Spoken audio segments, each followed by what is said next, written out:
आपण जसं सुरुवातीलाच म्हणालो की घटना घडते, त्याची चर्चा होते आणि चर्चा झाली तर अर्थात ती बातमी यात कोणत्याही प्रकारची शंका नाही. म्हणून मंडळी बघा, राज्यपाल कायमच त्यांच्या वक्तव्यांमुळे वादात अडकतात किंवा ते अजाणतेपणी करत असावेत असं भाजपच्या नेत्यांचं म्हणणं आहे. पण त्यांनी जे वक्तव्य केले ते आता थेट छत्रपती शिवाजी महाराजांबद्दलचं वक्तव्य जे त्या वक्तव्याला घेऊन आता राज्यभरात दिवसभर त्याचे पडसाद उमटताना दिसले. विविध संघटना या वक्तव्याचा निषेध करताना दिसल्या. पाहूयात आज नेमकं कुठे कुठे काय घडलंय. आज राज्यपाल भगतसिंग कोश्यारी यांच्या विरोधात घोषणाबाजी करून त्यांची प्रतिमा जाळण्यात आली. नाशिकमध्येही स्वराज्य संघटनेच्या नेतृत्वाखाली सर्वपक्षीय शिवप्रेमींकडून आंदोलन करण्यात आलंय. औरंगाबादमध्ये जर आपण पाहिलं तर शिवसेना उद्धव बाळासाहेब ठाकरेंची शिवसेना पक्षानेही आंदोलन करत निषेध व्यक्त केला. नागपूरच्या हिंगणामध्ये शिवरायांच्या पुतळ्यासमोर राज्यपालांच्या प्रतिकात्मक पुतळ्याचं दहन करण्यात आलं. तसंच सोलापूर, चंद्रपूर, बीड, हिंगोलीमध्ये राज्यपालांच्या विरोधात विरोधकांनी आक्रमक पवित्रा घेत राज्यपालांच्या वक्तव्याचा निषेध नोंदवला. पुणे, नाशिक, औरंगाबाद, नागपूर, सोलापूर, हिंगोली, चंद्रपूर, बीड या ठिकाणी राज्यपालांनी छत्रपती शिवाजी महाराजांच्या केलेल्या वक्तव्याबद्दल, त्यांच्याबद्दल जे वक्तव्य केलं एका कार्यक्रमात, त्याचा निषेध जो आहे तो ठिकठिकाणी आज नोंदवण्यात आलाय. काही ठिकाणी जोडेमारो आंदोलन करण्यात आलं, काही ठिकाणी राज्यपालांचा प्रतिकात्मक पुतळ्याचं दहन करण्यात आलेलं आहे. त्याच्यामुळे यात कोणत्याही प्रकारचा वाद नाही. संबंध महाराष्ट्रातीलच नव्हे तर देशातील सगळ्यांचेच छत्रपती शिवाजी महाराज हे आदर्श आहेत आणि त्यांच्या बद्दल केलेल्या वक्तव्याचा निषेध हा कायमच आपण होताना बघितला. पण आता राज्यपाल त्यांच्या या नवीन वक्तव्यामुळे पुन्हा एकदा वादात अडकल्याचं आपण बघतोय.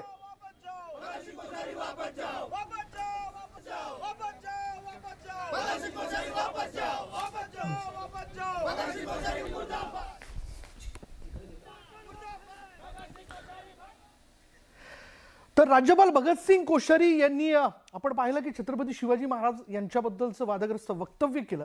याचे पडसाद उमटणारच होते आणि तसंच झालेलं बघा. सरकार आणि महाविकास आघाडीमध्ये आता या वक्तव्यावरनं वादविवाद, कोणी प्रतिक्रिया देत आहे आणि त्यावरनं होणारं धमासान जे आहे ते टिपेला जाऊन पोहोचलंय. पाहूयात त्याबद्दलचा हा स्पेशल रिपोर्ट. राज्यपालांवरून राजकारण जोरात. सरकार विरुद्ध मविया संघर्ष शिगेला. भाजपकडून राज्यपालांची पाठराखण. शिवाजी तो पुराने युग की बात है और नए युग की बात बोल रहा हूँ. राज्यपाल भगतसिंग कोश्यारींच्या या कथित वक्तव्यावरून महाराष्ट्रात राजकारण सुरू झाले. राज्यपालांनी छत्रपती शिवाजी महाराजांचा अपमान केल्याचा आरोप महाविकास आघाडीने केलाय. राज्यपालांना केंद्र सरकारनं परत बोलवावं अशी मागणीही विरोधकांनी केली. राज्यपालांनी सुद्धा तेवढंच जे आहे जबाबदारीने जे विधान केली पाहिजेत. छत्रपतींच्या बद्दल, शिवाजी महाराजांच्या बद्दल एक शब्द सुद्धा जे आहे इकडचा तिकडचा कुणीही महाराष्ट्रातला मनुष्य सहन करणार नाही. छत्रपतींचा अपमान महाराष्ट्रात कोणीही केला तर तो आम्ही सहन करणार नाही. आम्ही रस्त्यावर उतरू आणि त्याचा निषेध करू. भाजपनं या कथित वक्तव्यावरून राज्यपालांची पाठराखण केली आहे. राज्यपालांच्या वक्तव्याचा विरोधकांनीच विपर्यास केल्याचा आरोप भाजपनं केलाय. राज्यपालांचं मला वाटत नाही त्याचा अर्थ अशा प्रकारचा छत्रपतींचा अपमान करण्याचं होतं. कुणाचंही या छत्रपतींच्या विषयी आमचं दैवत जे आहे त्याविषयी अपमान करायचा उद्देश काल असू शकत नाही, आज नाही आणि उद्याही असायचं काही कारण नाही. छत्रपती आमच्यासाठी आदर्श आहेत, दैवत आहेत आणि त्यांचा सन्मान, स्वाभिमान जपणं हे आमचं कर्तव्य, जबाबदारी आहे. राज्यातलं शिंदे फडणवीस सरकार लोकोपयोगी कामांचा धडाका लावतंय. त्यामुळे काहीतरी कुरापती काढण्याची रणनीती महाविकास आघाडीच्या नेत्यांनी आखली आहे असा आरोप भाजपनं केला. शिंदेसाहेब फडणवीसांच्या नेतृत्वाखाली राज्य सरकारचं जे उत्तम काम चाललंय त्यावर काही बोलता येत नाही. त्याच्यामुळं झालेल्या वक्तव्यांचं ट्विस्ट करत त्या ठिकाणी वातावरण गढूळ करून भावनिक त्या ठिकाणी काही मिळतं का हातात आणि आमच्यावर टीका करता येतं का, हा स्ट्रॅटेजिकल ड्रामा या मंडळींचा सुरू आहे. राज्यपाल भगतसिंग कोश्यारींच्या वक्तव्याची सखोल चिकित्सा होण्याची गरज आहे. अन्यथा भावनिक राजकारण करून सामाजिक तणाव निर्माण करण्याचा हा पॅटर्न महाराष्ट्रासाठी मारक ठरण्याची शक्यता नाकारता येत नाही. Bureau report, news 18 Lokmat. आता राज्यपालांच्या या वक्तव्यामध्ये जर आपण लक्षात घेतलं, त्यांनी काय म्हटलं, त्यांनी असं म्हटलेलं आहे की छत्रपती शिवाजी महाराज हे महाराष्ट्रातील जुन्या काळातील हे आदर्श होते, असं वक्तव्य त्यांनी केलं. यावरनं आता वेगवेगळ्या प्रतिक्रिया त्यांना दिसतात. आता खुद्द संजय राऊत यांनी या वक्तव्यावरनं मुख्यमंत्री आणि उपमुख्यमंत्री का गप्प आहेत, का ते बोलत नाही आहेत, असा थेट सवाल विचारलाय. आणि हा सवाल विचारत असताना आणि आता या वक्तव्याच्या बाबत आपण राजीनामा द्या असं देखील त्यांनी म्हटलेलं आहे. राज्यपालांप्रकरणी शिंदेंच्या राजीनाम्याची ठाकरेंची मागणी. सावरकरांवरून महाविकास आघाडीला सोडचिठ्ठी का दिली नाही? ठाकरेंच्या मागणीवर भाजपचा पलटवार. राज्यपाल भगतसिंग कोश्यारींच्या वक्तव्यावरून उद्धव ठाकरेंच्या पक्षानं मुख्यमंत्री एकनाथ शिंदेंना खिंडीत गाठण्याचा प्रयत्न सुरू केलाय. शिवाजी महाराजांचा राज्यपालांनी अपमान केला. यावर मुख्यमंत्र्यांना बोलता येत नसेल तर त्यांनी राजीनामा द्यावा अशी मागणी संजय राऊत यांनी केली आहे. ज्यांनी छत्रपती शिवाजी महाराजांची आरती लिहिली त्या काळात, शिवाजी महाराज हे त्यांचे प्रेरणास्थान होते, गुरु होते, आणि अशा शिवाजी महाराजांचा सुद्धा अपमान आपण सहन करताय. आपल्याला सावरकरांवर बोलण्याचा सुद्धा हक्क नाही आणि छत्रपती शिवाजी महाराजांच्या नावानं इथे बोलण्याचा अधिकार नाही. मुख्यमंत्र्यांनी सगळ्यात आधी भारतीय जनता पक्षाचा निषेध केला पाहिजे, धिक्कार केला पाहिजे आणि राज्यपालांना हटवण्याची मागणी महाराष्ट्र सरकारकडून अधिकृतपणे यायला पाहिजे. नाहीतर जोडे काय असतात आणि जोडे कसे मारले जातात हे शिवसेना दाखवल्याशिवाय राहणार नाही. जय महाराष्ट्र. उद्धव ठाकरेंच्या पक्षानं एकनाथ शिंदेंवर केलेल्या आरोपांना भाजपनं उत्तर दिलंय. सावरकरांवर राहुल गांधींनी टीका केली तेव्हा उद्धव ठाकरेंची अस्मिता कुठं गेली होती असा सवाल भाजपनं उपस्थित केला. उद्धव ठाकरेंनी महाविकास आघाडीला सोडचिठ्ठी द्यावी मग बोलावं असा टोला भाजपनं लगावला. स्वातंत्र्यवीराबद्दलचे अपमानजनक शब्द वापरणे आणि मग एवढी धमक आहे उद्धवजी आणि त्या टीममध्ये, तर त्यांनी काँग्रेस धर्जिनेपणा सोडा आणि तुम्ही ज्या पद्धतीने वीर सावरकरचा अपमान करणाऱ्या काँग्रेसच्या मांडीला मांड लावून तुम्ही बसलाता आणि तुम्ही त्यांची संपूर्ण घटना स्वीकारून काम करतायत, तर तुमच्यात धमक असेल तर आजच महाविकास आघाडीमधनं बाहेर पडा. सावरकरांबाबत राहुल गांधींचं तुणतुणं वाजत असतं, त्यावर ठाकरे का बोलत नाहीत असा प्रतिसवाल बाळासाहेबांच्या शिवसेनेनं केला. शेवटी लोकशाही आहे, प्रत्येकाला व्यक्ती स्वातंत्र्य आहे, बोलण्याचं स्वातंत्र्य आहे. जसं त्यांनी हा प्रश्न उपस्थित केला तसं माझा प्रश्न उपस्थित झालेला आहे की वीर सावरकरांबद्दल जे काय राहुल गांधी बोललेले आहेत, जे काय तुणतुणं वाजवत आहेत, त्याच्यावर तुमची प्रतिक्रिया काय आणि त्याच्यावर तुम्ही घटक पक्ष म्हणून मविवामधनं बाजूला होणार का? महापुरुष आणि त्यांचे विचार समाजासाठी दीपस्तंभासारखे असतात. राजकीय पक्षांनी महापुरुषांचा वापर राजकारणासाठी करणं टाळावं अशी अपेक्षा सामान्य जनतेची आहे. Bureau report, news 18 Lokmat. तर राज्यपालांच्या या वक्तव्यावरनं मोठा वाद होताना दिसतोय. पण बघा उपमुख्यमंत्री देवेंद्र फडणवीस काय म्हणतात. ते असं म्हणतात की सूर्य चंद्र तारे असेपर्यंत छत्रपती शिवाजी महाराज हेच आमचे आदर्श आहे, त्याच्यामुळे यात कोणत्याही प्रकारचा वाद नाही आणि याबाबत वाद होऊ नये असं वक्तव्य त्यांनी केलंय. बघूयात त्यांनी काय म्हटलंय.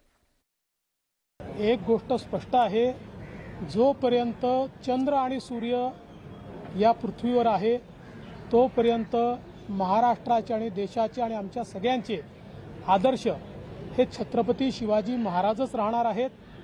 आमचे आजच्या भाषेत सांगायचं झालं तर हिरो देखील छत्रपती शिवाजी महाराजच आहेत. कोणाच्याही मनात याबद्दल शंका नाही आहे. मला वाटत नाही की राज्यपालांच्या मनात काही शंका आहे. त्यामुळे राज्यपालांच्या बोलण्याचे वेगवेगळे अर्थ निश्चित त्या ठिकाणी काढण्यात आले आहेत. पण मला असं वाटतं की त्यांच्याही मनामध्ये असं कुठलाही भाव नाही आहे. छत्रपती शिवाजी महाराजांपेक्षा दुसरा कुठला आदर्श महाराष्ट्रात आणि देशात असू शकत नाही. पण महापुरुषांबद्दल वक्तव्य होऊ नये अशीच एक भावना जनसामान्यांची आहे. पुढे पाहूया. चलो बुलावा आया है. हो, याच भावनेने मुख्यमंत्री एकनाथ शिंदे यांनी आम्ही गुवाहाटीला कामाख्या देवीचं दर्शन घेण्यासाठी जाणार आहोत असं म्हटलेलं होतं. पण आता उद्याची ठरलेली तारीख जी आहे ती पुढे सरकू शकते असं एकूण यामध्ये दिसून येतं. बघा, मुख्यमंत्री एकनाथ शिंदे यांच्यासह पक्षातील सगळे मंत्री आमदार 21 नोव्हेंबरला गुवाहाटी दौऱ्यावरती जाणार असल्याची चर्चा होती. दरम्यान हा दौरा पुढे ढकलण्यात आल्याची माहिती पाणीपुरवठा मंत्री गुलाबराव पाटील यांनी दिली आहे. लवकरच नवीन तारीख जाहीर करणार असल्याचंही गुलाबराव पाटील यांनी म्हटलं. शिंदे पक्षातील आमदार आणि मंत्री कामाख्या देवीच्या दर्शनाला त्यांना सोबत घेऊन जाणार होते, पण आता ही तारीख पुढे ढकलल्या जाऊ शकते.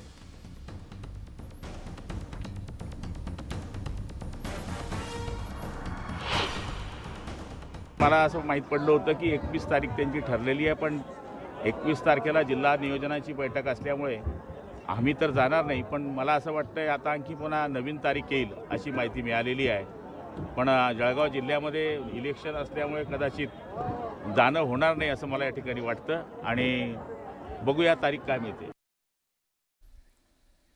यानंतर पाहूयात, काँग्रेसचे नेते राहुल गांधी यांनी भारत जोडो यात्रेमध्ये स्वातंत्र्यवीर सावरकरांबद्दल केलेल्या वक्तव्यानंतर मोठा वादविवाद झाला. त्यानंतर दोन्ही बाजूने एकमेकांवरती टीका करण्यात येऊ लागली आणि आता या सगळ्याच्यामध्ये काँग्रेसचे नेते जयराम रमेश यांनी आज असं म्हटलेलं आहे की म्हणजे उपासात्मक एक ऑफर देऊ केलेली त्यांना. त्यांनी असं म्हटलं की तुम्ही आमच्या नेत्यांबद्दल खोटं बोलणं थांबवा, आम्ही तुमच्या महापुरुषांबद्दल खरं बोलणं थांबवू. बघूयात जयराम रमेश यांनी हे वक्तव्य करून नेमका नवीन वाद कशा पद्धतीने निर्माण केला. जयराम रमेश यांची भाजपला उपहासात्मक ऑफर. आमच्या नेत्यांबद्दलचा खोटा इतिहास थांबवा, आणि तुमच्या नेत्यांबद्दल खरं सांगणं थांबवतो.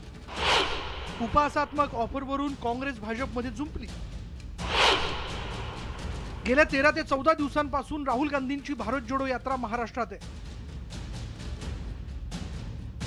राज्यात देगलूरपासून सुरू झालेली ही यात्रा जळगाव जामोद येथील अखेरचा टप्पा पार करून पुढे मार्गस्थ झाली.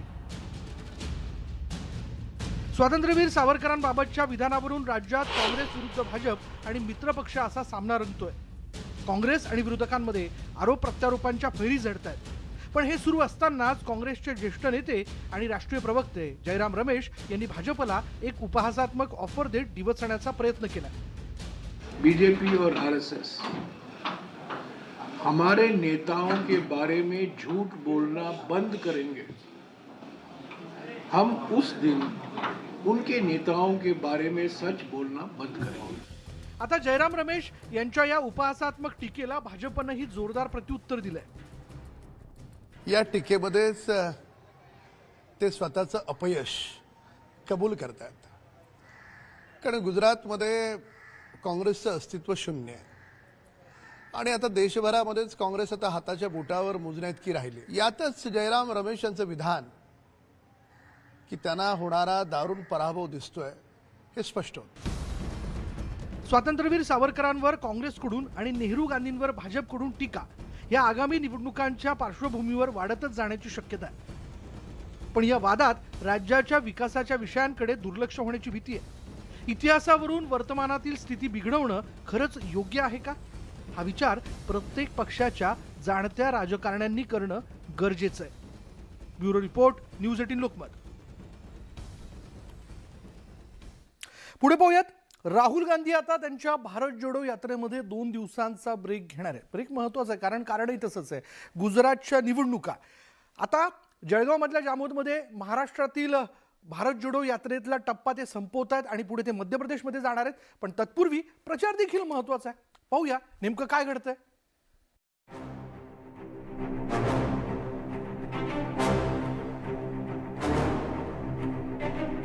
चौदा दिवसांनंतर भारत जोडो यात्रेचा महाराष्ट्रातला प्रवास अखेर संपला. 7 नोव्हेंबरला राहुल गांधींच्या नेतृत्वाखाली भारत जोडो यात्रेनं कर्नाटकमधून नांदेड जिल्ह्यात प्रवेश केला होता. त्यानंतर हिंगोली वाशिम मार्गे ही यात्रा बुलढाणा जिल्ह्यात पोहोचली. 14 दिवसांच्या महाराष्ट्रातील प्रवासात काँग्रेसचे नेते, कार्यकर्ते आणि नागरिक यात सहभागी झाले. भारत जोडो यात्रेला आता काही दिवसांचा ब्रेक असणार आहे. 21 आणि 22 तारखेला राहुल गांधी विधानसभा निवडणुकीच्या प्रचारासाठी गुजरातमध्ये असतील, तर 23 तारखेपासून मध्य प्रदेशातून यात्रेला पुन्हा सुरुवात होईल. राहुल गांधींनी भारत जोडो यात्रेदरम्यान स्वातंत्र्यवीर सावरकरांविषयी आपत्तीजनक वक्तव्य केलं होतं. त्याचे राज्यभरात पडसाद उमटले होते. परिणामी भारत जोडो यात्रा भारत जोडण्यासाठी नव्हे तर मतांसाठी काढण्यात आली असा जोरदार टोला भाजपकडून लगावण्यात आला. भारत तेरे तुकडे होंगे म्हणणाऱ्या लोकांसोबत भारत जोडो यांची यात्रा ही नौटंकी नाही तर काय? आता गुजरातमध्ये निवडणुकीमध्ये होणारा दारुण पराभव पाहता राहुल गांधींना भारत जोडो यात्रा अर्धवट सोडून गुजरातला जावं लागतंय. बाळासाहेबांची शिवसेना पक्षानेही राहुल गांधींच्या भारत जोडो यात्रेवर टीका केली. फिटनेससाठी आणि वजन कमी करण्यासाठी ही यात्रा काढण्यात आली अशी उपासात्मक टीका उदय सामंत यांनी केली. राहुल गांधी जी काय भारत जोडो यात्रा करतात महाराष्ट्रामध्ये ती फक्त स्वतःचा फिटनेस ठेवण्यासाठी करतायत, वजन कमी करण्यासाठी करतायत. कारण ऑलरेडी त्यांचं राजकीय वजन कमी झालेलंच आहे, पण त्यांना वीर सावरकरांबद्दल बोलण्याचा अधिकार नाही. केरळपासून सुरू झालेल्या भारत जोडो यात्रेचा प्रवास मजल दरमजल करत सुरू आहे. राजकीय पक्षांच्या यात्रा मतदारांपर्यंत पोहोचणं, आपल्या विचारांचा प्रसार करणं यासाठी असतात हे उघड सत्य. मात्र आपल्या पक्षाची बाजू मांडत असताना महापुरुष असतील किंवा इतर पक्ष यांच्यावर चिखलफेक करण्याची गरज नसते. राहुल गांधींनी हा धडा घेतला तर महाराष्ट्रातील त्यांच्या यात्रेचा उद्देश सफल झाला असं म्हणता येईल. Bureau report, news 18 Lokmat. पुढे पाहूयात मराठी पत्रकार परिषदेच्या द्वैवार्षिक संमेलनाला यापुढे 25 लाखांचा निधी देण्यात येईल अशी घोषणा जी आहे ती मुख्यमंत्री एकनाथ शिंदे यांनी केलेली आहे. आणि ही घोषणा करत असताना त्यांनी आणखीन काही महत्त्वाचे मुद्दे जे त्या ठिकाणी समोर मांडलेले आहेत. पत्रकारांसाठी CMO वैद्यकीय निधीची मर्यादा ही 3 लाखांपर्यंत वाढवण्यात आल्याचं त्यांनी सांगितलं. त्याचप्रमाणे पत्रकारांच्या पेन्शन योजनेसंदर्भात लवकरच बैठक बोलावणार असल्याचंही मुख्यमंत्र्यांनी म्हटलंय. आपल्या विरोधात बातमी लिहिली म्हणून कधीच कोणाला फोन केला नसल्याचंही मुख्यमंत्र्यांनी यावेळी सांगितलं. तुमची जी मागणी आहे 25 लाख रुपये आपल्याला अधिवेशनासाठी दिले पाहिजेत, तर ते अखिल भारतीय साहित्य संमेलनाच्या धर्तीवर अखिल भारतीय मराठी पत्रकार परिषदेच्या अधिवेशनासाठी ते 25 लाख रुपये दिले जातील.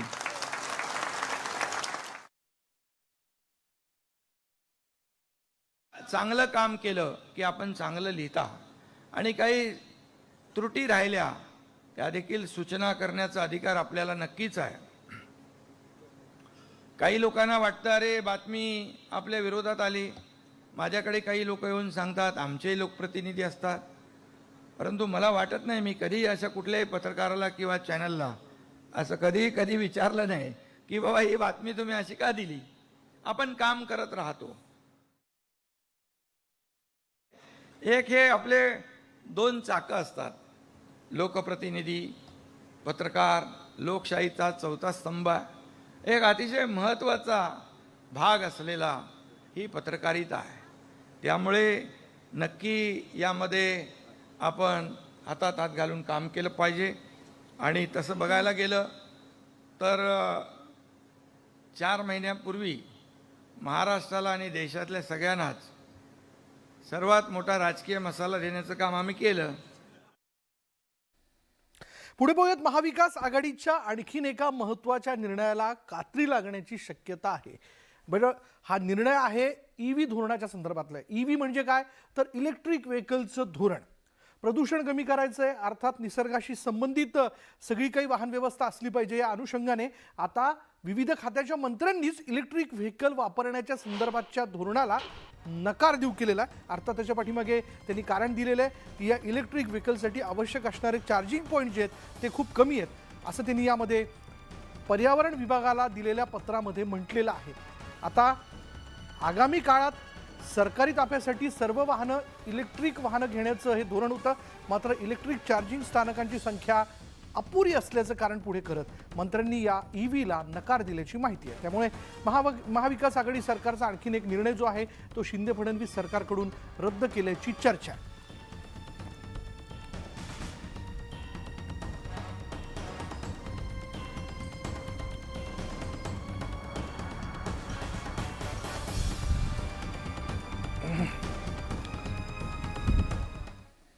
पुढे पाहूयात रिलायन्स उद्योग समूहाचे अध्यक्ष मुकेश अंबानी यांच्या कुटुंबियांसाठी एक आनंदाची बातमी आहे.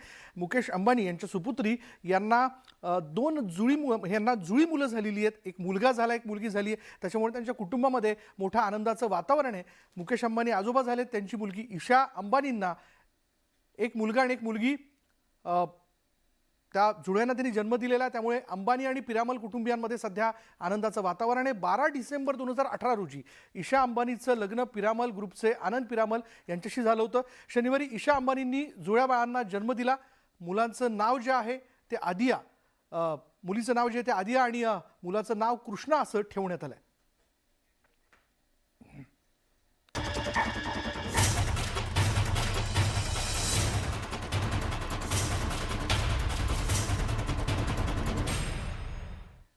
आणि जाणून घेऊयात राज्यभरातल्या दिवसभरातल्या महत्त्वाच्या घडामोडी. अगदी झटपट सुरुवात करूया. कार्तिकी यात्रेनिमित्त आळंदीत भाविकांचा जनसागर लोटला आहे. नगरप्रदक्षिणा सोहळ्यावेळी मोठ्या संख्येने भाविक दिंडीत सहभागी झाले. दरम्यान यात्रेला राज्याच्या विविध भागांमधून अनेक दिंड्या अलंकापुरीत दाखल झाल्या. आळंदी इथल्या कार्तिक वैद्य एकादशी महापूजेचा मान पारनेर तालुक्यातील ढवळपुरी इथल्या CRPF जवान गोरक्ष चौधरी आणि त्यांच्या पत्नीला मिळाला. दरवर्षी लाखो भाविकांमधून एका दाम्पत्याची निवड होते. कार्तिकीनिमित्त जळगावमधील संत मुक्ताईच्या मंदिरात भाविकांनी दर्शनासाठी गर्दी केली. पहाटेपासून भाविकांच्या लांबच लांब रांगा लागल्या. अमरावतीमध्ये कडाक्याची थंडी पडली असून चिखलदरा इथे पहाटेच्या सुमारास धुकं पसरलं होतं. तर या थंडीपासून बचाव करण्याकरता नागरिकांनी शेकोटीचा आधार घेतला.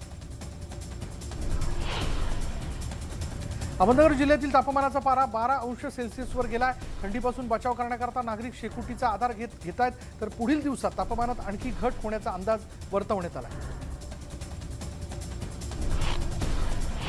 कोल्हापुरात फिफा वर्ल्ड कपचा फिवर हा बघायला मिळतोय. कोल्हापुरामधील गल्लीबोळात तो फिवर जो आहे तो पसरलाय. प्रत्येक देशाच्या फुटबॉल टीमच्या चाहत्याने ठिकठिकाणी पोस्टर्स लावलेत. तर पताका देखील त्या वेगवेगळ्या कॉलनीजमध्ये लावून तिथल्या गल्ली जे आहेत त्या सजवण्यात आल्या. मुंबईतील कर्नाक पुलाचं बांधकाम अंतिम टप्प्यात आलंय. तर मध्य रेल्वेवर मेन लाईनची वाहतूकही हळूहळू पूर्वपदावर येताना दिसते आणि त्यामुळे मध्य रेल्वेवरील प्रवाशांना मोठा दिलासा मिळाला.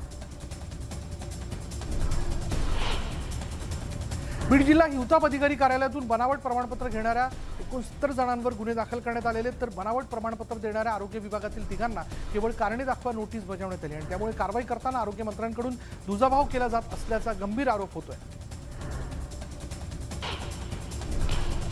आफताब पुनावालाचं कुटुंब वसईमधील ज्या सोसायटीत राहत होतं त्या सोसायटीच्या पदाधिकाऱ्यांची दिल्ली पोलिसांकडून चौकशी करण्यात आली.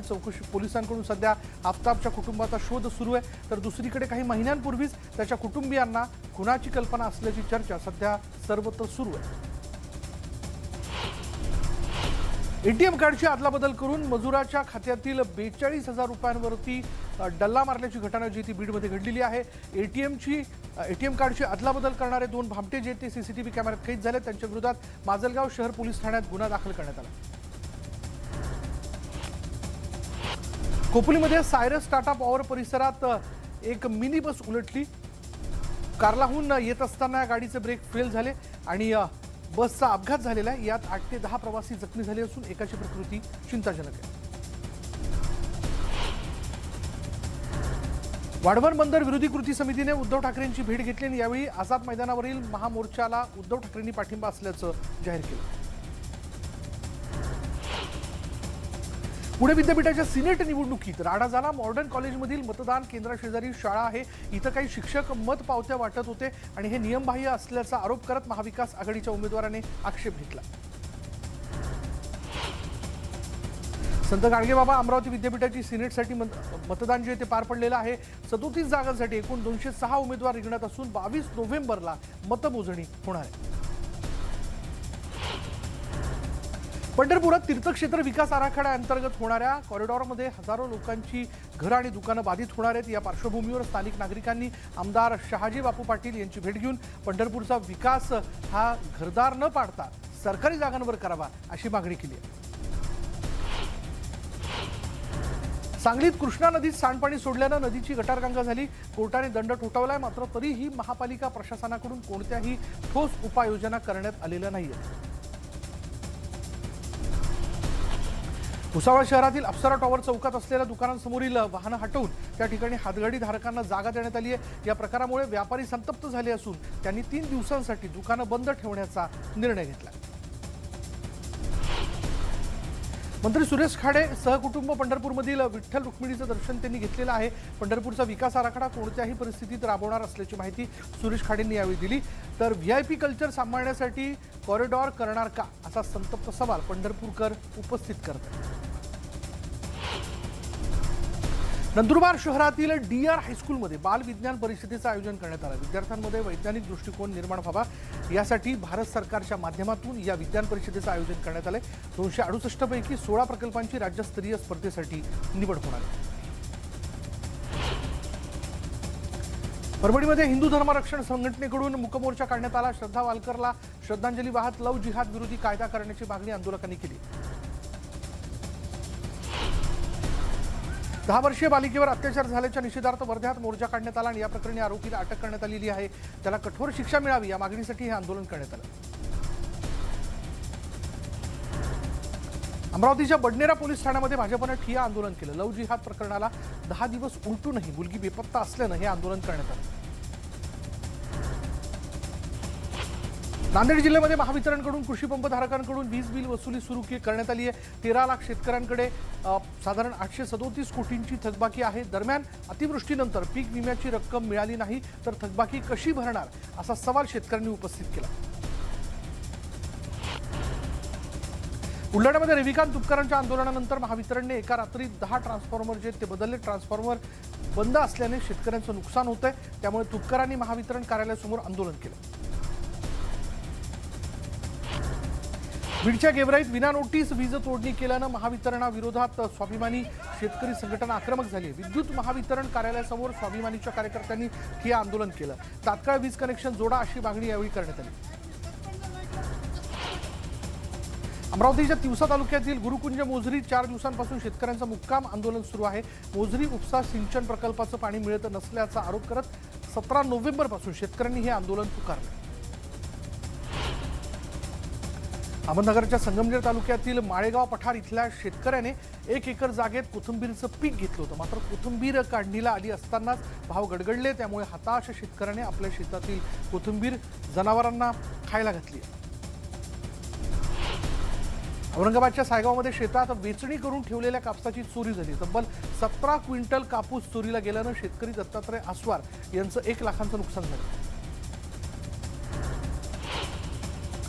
मुक्ताईनगरमध्ये यंदा बाजरीचं उत्पादन कमी झालं आहे. परतीच्या पावसाचा फटका बाजरीच्या पिकांना बसल्यानं बाजरी उत्पादक शेतकऱ्यांचं यंदा मोठं नुकसान झालं. चोपडामध्ये APMC बाहेर बकरी बाजार भरवावा लागतोय आणि त्यामुळे वाहतूक कोंडीची समस्या निर्माण झाली आहे. लंपीमुळे गुरांचा बाजार भरवण्यास बंदी घालण्यात आली आणि याचा परिणाम बकरी बाजारावरही झाला. छत्रपती शिवाजी महाराजांचा अवमान करणाऱ्यांना रस्त्यावर फिरू देणार नाही अशा शब्दात काँग्रेस प्रदेशाध्यक्ष नाना पटोले यांनी सत्ता व्यक्त केला आहे. भाजपनं जनतेची माफी मागावी अशी मागणी देखील करण्यात येते. छत्रपती शिवाजी महाराजांबाबत नेमकं तुम्हाला काय खुपतंय असा संतप्त सवाल अमोल कोल्हेंनी केलाय. तर धर्मसत्ता ही राजसत्तेच्या वरचढ असू नये. दोन्ही एकत्र येऊन लोककल्याणाचं काम करावं ही छत्रपतींची शिकवण तुम्हाला खुपते का असा सवाल त्यांनी केला. सावरकरांविषयी गळा काढणाऱ्यांची आता दातखीळ बसली अशी टीका अंबादास दानवेंनी केली. राज्यपालांच्या विधानावरून त्यांनी भाजपवर निशाणा साधला. धर्माबाबत प्रश्न उपस्थित करून मूळ मुद्द्यापासून पळ काढण्याचा प्रयत्न सुरू असल्याची टीका सुषमा अंधारे यांनी सरकारवर केली. तर अब्दुल सत्तार हिंदुत्वासाठी नाही तर खुर्ची गरम करण्यासाठी तिकडे गेल्याची टीकाही त्यांनी केली. राज्यपालांच्या वक्तव्याचा विपर्यास केला जात असल्याचं प्रवीण दरेकर यांनी म्हटलंय. जेव्हा सावरकरांविरोधात बोलण्यात आलं तेव्हा विरोधकांची तोंड शिवली होती का असा सवाल त्यांनी केला.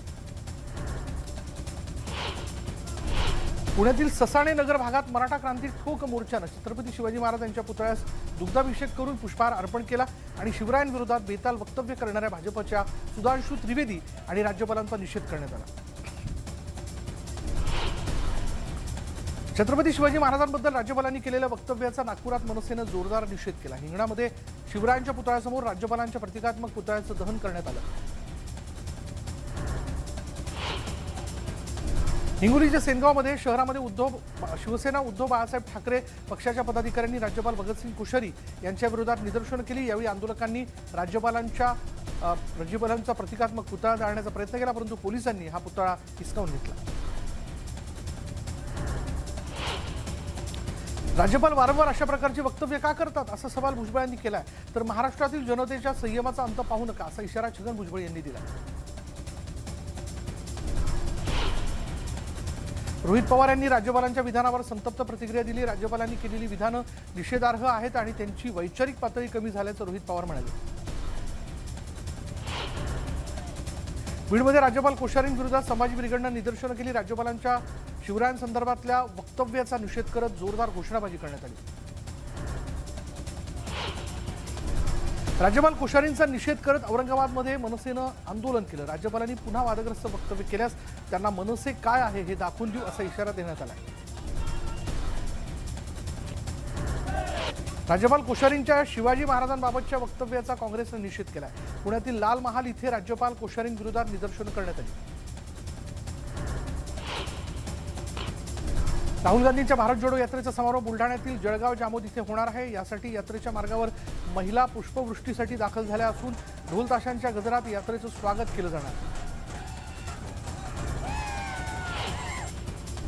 आदिवासींना पंतप्रधानांनी वनवासी संबोधल्याचा दाखला देत जंगल संपलं की वनवासी संपणार, त्यामुळे आम्ही त्यांना आदिवासी समजतो असं विधान राहुल गांधींनी केलंय. तर आदिवासी हे देशाचे मूळ मालक असल्याचंही ते म्हणाले. राहुल गांधींची यात्रा भारत जोडो नाही तर भारत तोडो यात्रा असल्याची टीका केंद्रीय मंत्री रामदास आठवलेंनी केली. मीरा भाईंदरमधील डॉक्टर बाबासाहेब आंबेडकर सांस्कृतिक भवनचं लोकार्पण झालं आणि यावेळी त्यांनी राहुल गांधींच्या सावरकरांसंदर्भातील वक्तव्याचा समाचार घेतला. काँग्रेसचे नेते जयराम रमेश यांनी भाजपला खुली ऑफर दिली आहे. तुम्ही आमच्या नेत्यांबद्दल खोटा इतिहास सांगणं बंद करा, आम्ही तुमच्या नेत्यांबद्दलचा खरा इतिहास सांगणं बंद करू असं म्हणत जयराम रमेश यांनी भाजपला डिवचलं. स्वातंत्र्यवीर सावरकरांबद्दल राहुल गांधींनी केलेल्या वक्तव्यानंतर धुळ्यात हिंदुत्ववादी संघटना आक्रमक झाली आहे आणि यावेळी राहुल गांधी यांच्या प्रतिमेला जोडे मारत घोषणाबाजी करण्यात आली.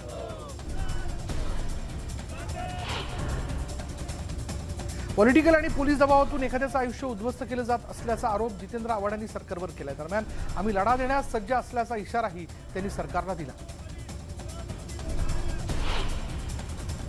मुख्यमंत्री एकनाथ शिंदे यांच्यासह शिंदे पक्षातील मंत्री आणि आमदार येत्या 21 नोव्हेंबर रोजी गुवाहाटीला जाणार असल्याची चर्चा होती. मात्र आता हा दौरा पुढे ढकलल्याचं दिसतंय. येत्या 21 तारखेला हा दौरा होणार नाही. या दौऱ्याची नवीन तारीख लवकरच जाहीर करण्यात येणार असल्याचं राज्याचे पाणी पुरवठा मंत्री गुलाबराव पाटील यांनी सांगितलं.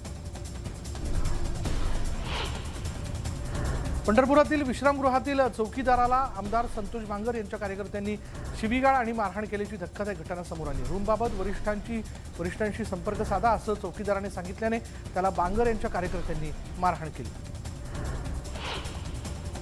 भारत जोडो यात्रा घेऊन राहुल गांधी बुलढाण्यातील जळगाव जामोदमध्ये दाखल झालेत. त्यांच्या स्वागतासाठी मुंबईवरून मच्छीमार संघटना आली होती आणि या संघटनेतर्फे राहुल गांधी यांच्यासोबत जागतिक मच्छीमार दिन साजरा करण्यात येणार आहे. त्यासाठी विशेष बँडबाजा पथक बोलावण्यात आले. नागपुरात एका महिलेच्या गळ्यातली सोनसाखळी चोरताना कुख्यात गँगस्टर आकाश ठाकूरला नागरिकांनी पकडलं.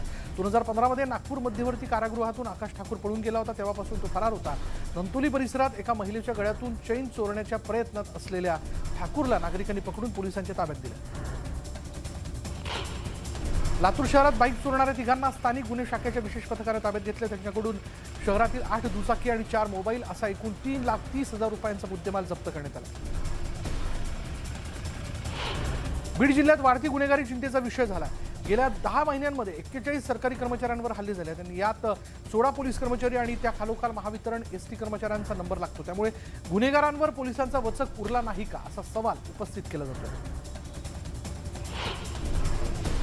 लातूर शहरात काही तरुण पिस्तूल घेऊन फिरत असल्याची माहिती मिळाल्यानंतर पोलिसांनी दोघांच्या मुसक्या आवळल्यात. यातील एक जण फरार झाला आणि त्याच्याकडून एक पिस्तूल, जिवंत काडतुसा आणि रोख रकमेसह 5.5 लाखांचा मुद्देमाल जप्त करण्यात आला.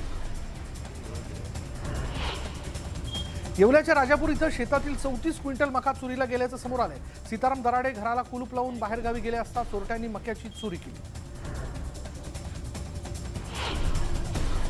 औरंगाबादमधील जानकी हरदास महालकर या महिलेच्या हत्येचा छडा लावण्यात पोलिसांना यश आलंय. महिलेचे दागिने लांबवण्याच्या इराद्यातून ही हत्या केल्याची कबुली आरोपींनी दिली आणि या प्रकरणी 4 आरोपींना अटक करण्यात आली.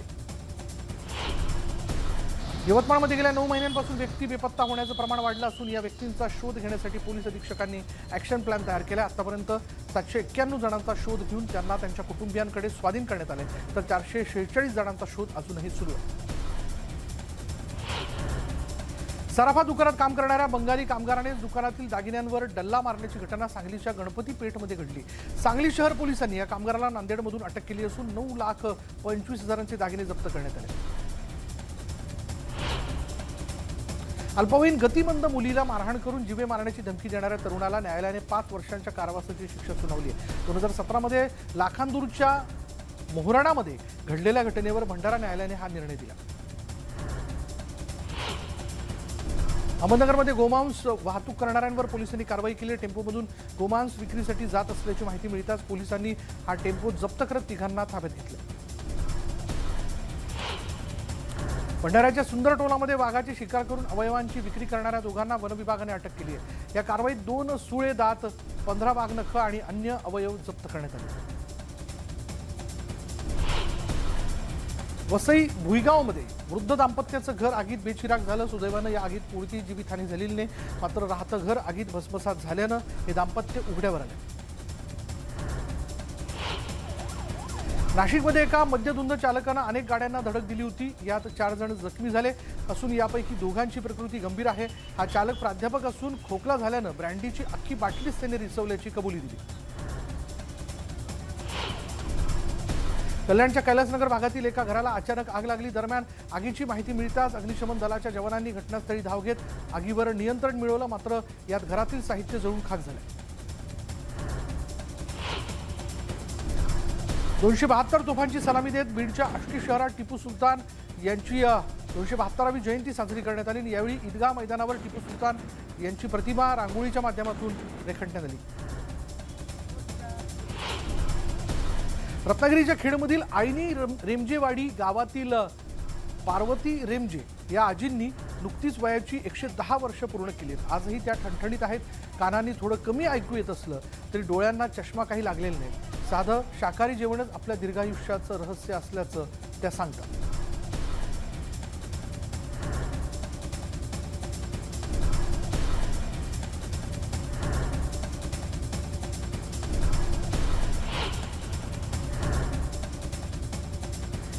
अकोला प्रादेशिक परिवहन विभाग आणि वाहतूक पोलिसांनी वाहतुकीच्या नियमांबाबत जनजागृती केली.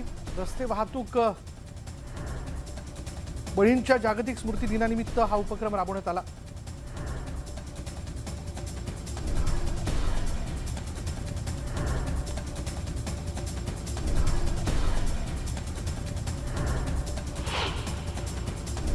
आणि यानंतर एक ब्रेकिंग न्यूज हाती येते बघा. ही बातमी अशी आहे,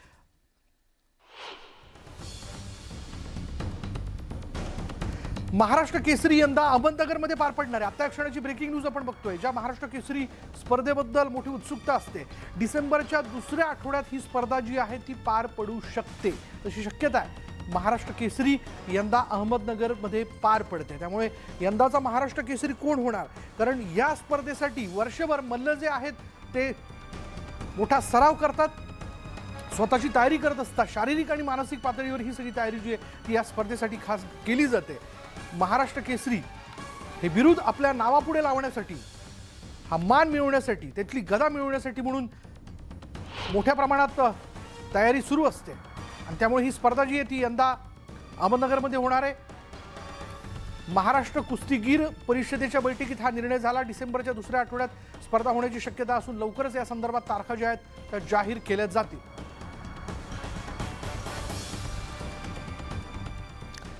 यानंतर बघूया, सोलापूर आरटीओ कडून वाहतूक नियमांबाबत जनजागृती करण्यात आली. रस्ते अपघातानंतर गरजूंना तात्काळ मदत करण्याचं आवाहन यावेळी करण्यात आलं. राज्यात स्वतंत्र दिव्यांग मंत्रालयाची घोषणा झाल्याबद्दल प्रहार क्रांती संस्थेतर्फे सरकारच्या निर्णयाचं स्वागत करण्यात आलं. यावेळी रॅली काढण्यात आली, तसंच एकमेकांना मिठाईचं वाटप करत आनंद साजरा करण्यात आला. पुण्यामध्ये 71व्या क्रीडा स्पर्धांचं आयोजन करण्यात आलं आणि या स्पर्धेत कुस्ती, शरीर सौष्ठव यासह विविध क्रीडा प्रकारांचा समावेश आहे. दरम्यान शरीर सौष्ठव स्पर्धेमध्ये 80 किलो वजनी गटामध्ये सहाय्यक पोलीस निरीक्षक सुभाष पुजारी यांनी गोल्ड मेडल मिळवलंय. चंद्रपूर शहर स्वच्छ करण्यास नागरिकांचा मोठा प्रतिसाद मिळतोय आणि पालिकेतर्फे स्वच्छता आणि सौंदर्यीकरण लीग स्पर्धेत नागरिकांचे 52 ग्रुप सहभागी होणार असून 46 जागी स्वच्छता करण्यात येणार आहे.